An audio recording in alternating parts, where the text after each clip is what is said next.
തെരഞ്ഞെടുപ്പ് പെരുമാറ്റച്ചട്ട ലംഘനത്തിന് മന്ത്രി മുഹമ്മദ് റിയാസിന് നോട്ടീസ്. കോഴിക്കോട് നടന്ന കായിക സംവാദത്തിലെ പ്രസംഗത്തിനെതിരെ കോൺഗ്രസ് നൽകിയ പരാതിയിലാണ് നടപടി. മന്ത്രി പ്രസംഗിക്കുന്നതിനിടെ സ്ഥാനാർത്ഥി എളമരം കരീം തെരഞ്ഞെടുപ്പ് കമ്മീഷന്റെ ഔദ്യോഗിക ക്യാമറമാനെ മാറ്റിയതും വിവാദമായി. ചട്ടലംഘനം നടന്നിട്ടില്ലെന്നാണ് മന്ത്രിയുടെ വിശദീകരണം.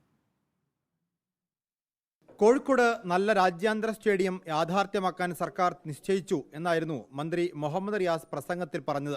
കോഴിക്കോട് ഒരു ഇന്റർനാഷണൽ സ്റ്റേഡിയം യാഥാർത്ഥ്യമാക്കാൻ LDF സർക്കാർ നിശ്ചയിച്ച സന്തോഷ വിവരം നിങ്ങളെ അറിയിക്കുന്നു. കോഴിക്കോടിന്റെ അനന്തമായ കായിക സാധ്യതകളെ എങ്ങനെ നമുക്ക് ഫലപ്രദമായി ഉപയോഗപ്പെടുത്താനാകും? പ്രസംഗത്തിന് പിന്നാലെ വേദിയിലുണ്ടായിരുന്ന ഇടത് സ്ഥാനാർത്ഥി എളമരം കരീം പ്രസംഗം ചിത്രീകരിച്ച വീഡിയോഗ്രാഫറെ ഗ്രീൻ റൂമിലേക്ക് കൂട്ടിക്കൊണ്ടുപോയി. എത്രത്തോളം ഉണ്ട് എന്നുള്ള ചോദ്യം പൊതുവെ ഉയർന്നിരുന്നു. കോഴിക്കോട്ടെ നഗരത്തിലെ റോഡുകളുടെ വികാസം എടുത്ത് പരിശോധിച്ചാൽ അരമണിക്കൂർ കഴിഞ്ഞാണ് തെരഞ്ഞെടുപ്പ് നിരീക്ഷക വിഭാഗത്തിലെ വീഡിയോഗ്രാഫറെ പുറത്തുവിട്ടത്. സംഭവത്തിൽ അന്വേഷണം ആവശ്യപ്പെട്ട് കോൺഗ്രസ് ജില്ലാ ഭരണാധികാരിക്ക് നൽകിയ പരാതിയിൽ മന്ത്രി PM മുഹമ്മദ് റിയാസിന് നോട്ടീസ് അയച്ചു. പെരുമാറ്റച്ചട്ടലംഘനം നടത്തിയിട്ടില്ലെന്നും നടത്തിയത് പഴയ പ്രഖ്യാപനമെന്നും മന്ത്രി വിശദീകരിച്ചു.